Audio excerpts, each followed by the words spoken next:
Thank you, Dr. Asma, for the kind invitation, and your team for inviting me again on this occasion. Very important. Great to be here with Dr. Rizwana and Dr. Rizwana Abbasi, Brigadier Zak, and Kamarur Khalid Banoori. Useful points from Brigadier Zak, very useful, productive. We will look forward to be discussing this more in the session.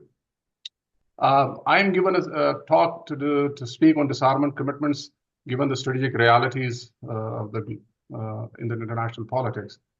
So let me begin it. When the Nuclear Non-Proliferation Treaty was formed in 1968 and subsequently enforced in 1970, we know that after a deadlock of many years of negotiation on establishing the three pillars, as you mentioned and Brigadier Zak mentioned as well, the non-proliferation, the peaceful uses of nuclear technology, and the nuclear disarmament. The major nuclear weapon state, now called the P5, promised to go for nuclear disarmament in the NPT. They did not keep their promise of complete disarmament. They failed miserably despite the indefinite life extension of the NPT at the 1995 NPT Review Conference. We know that the commitments to nuclear disarmament were overshadowed by harsh strategic realities of international politics. The good news is that there are only 9 nuclear weapon states in the system, despite the perceived danger of a cascade of nuclear proliferation across the board.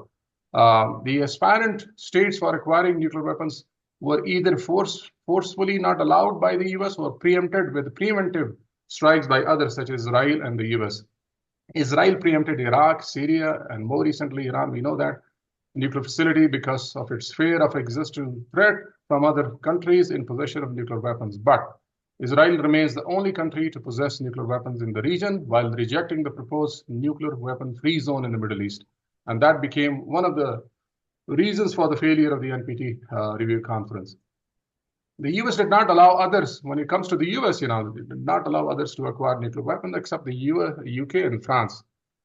Because we know that the history UK, and someone has rightly said that Great Britain would not become Great Britain and France will not become a France, without nuclear weapons, So, except these two, for two simple reasons, the US did not allow. One, the US pretend to promote the non-proliferation imperatives by providing a nuclear umbrella, which is called extended deterrence, to its allies and partners, thereby not allowing them to develop their nuclear capability. Two, many security analysts argue that it suits the US vital security interests by retaining its power projection and security dominance over its allies and partners.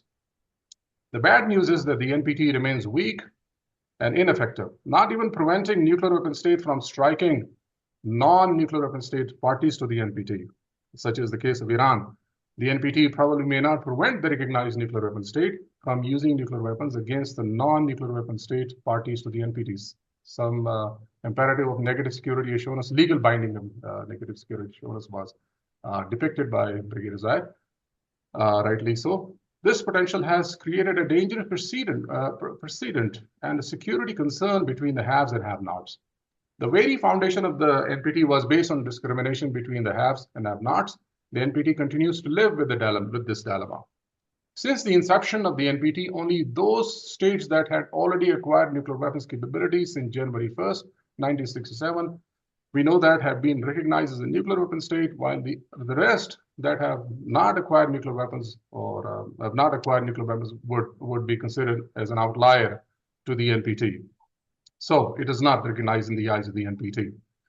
It is because of this foundational weakness of the NPT, which is widely regarded as a weak and unraveling treaty, despite its existence, its extension, and the number of states that have extended the NPT to 191, making the NPT one of the largest surviving treaties in the world. The question is nuclear disarmament taking place anywhere in the world? If not, who will be the first to fulfill their pledge? In fact, the strategic realities are different and more complex than we ideally perceive.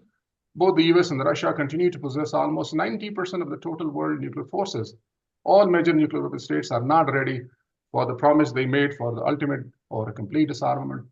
Even President Barack Obama's Prague speech in April 2009, if you remember, aspired to a world without nuclear weapons. But this could not be achieved, at least in his lifetime, as he immediately admitted in the same speech. All major nuclear weapon states are not only modernizing, but also increasing their nuclear forces or nuclear weapons, along with the development of sophisticated delivery systems. thanks to emerging technologies and the temptation to integrate these technologies within the conventional force and nuclear domains. None of the major nuclear weapon states party to the NPT aspires to rescind their nuclear weapons, despite having strong conventional force capability. Except for China, the NPT recognized nuclear weapon state follow the doctrinal principle of first use of nuclear weapons, which means that they can use nuclear weapons first in the event of a serious military crisis leading up to the nuclear level. The US is the only country in the system in possession of a strong conventional forces, but it still keeps the first use of nuclear option. Others follow suit. All of nuclear weapon states understand the logic and value of nuclear weapons, which become the ultimate deterrent against the potential adversaries. If nuclear weapons did not have the value of deterrence and fear being inflicted in the minds of the adversary, major nuclear weapon state would have committed a nuclear disarmament a long time ago. But this is not the case. Ask those who are preempted without the possession of nuclear weapons, unlike Ukraine, Iran, Iraq, Syria, Libya, North Korea, have already learned strategic lessons from these countries by quitting the NPT and acquiring and testing its nuclear weapons. So these are some of the lessons for these countries, including Iran, that aspires to acquire but has not yet acquired that capability. Today, despite the conventional weaknesses and economic fragility, others have thought many times before striking North Korea. This is one example. The strategic reality entails that North Korea potentially deters its regional adversary, including the US, with the credible deterrent forces it has already acquired. It is too late for the NPT and the world powers to consider denuclearization of North Korea. They are now strategizing to prevent North Korea from using nuclear weapons. That's the strategy that they are thinking now. Similarly, while considering the strategic reality in South Asia, if Pakistan, many argue, if Pakistan did not have nuclear weapons, India, with its increasing conventional and nuclear weapons, could have invaded Pakistan many times. Arguably, it is Pakistan's credible nuclear weapons capability specific to India, bolstered with sophisticated delivery system that has created strategic balance in South Asia. Indeed, Pakistan's full spectrum deterrence within the ambit of credible minimum deterrence has been deterring India's temptation to wage both large-scale and limited wars. Given these strategic realities, commitment to nuclear disarmament is weakened. There is no evidence that nuclear disarmament is occurring anywhere in the world. Even the reliable arms control regimes such as the anti-ballistic missile, which is called ABM of 1972, the Intermediate Range Nuclear Forces INF Treaty of 1987, and the New START, the extended New START, which was there in 2010, between the two leading powers, the US and Russia, have faded away. This means that Russia and US will have the full incentive to modernize and develop more nuclear forces and more nuclear weapons and related delivery systems. That being said, nuclear disarmament is not even the story of foreseeable future. In other words, nuclear weapon states will continue to possess nuclear weapons primarily for security purposes as an ultimate deterrent against their adversaries. While considering the strategic realities of Ukraine and Iran's security, many may aspire to acquire nuclear weapons for security purposes. And those who already possess such a capability may continue to modernize and increase their number for obvious security, escalation dominance, and power projection purposes. All that being noted, Pakistan may have the following policy options. First, Pakistan must continue to hold nuclear weapons capability specific to India for security purposes by deterring India from waging both large-scale and limited war as long as nuclear weapons exist. Second, it should never sign the NPT or become part of the NSG without nuclear weapons.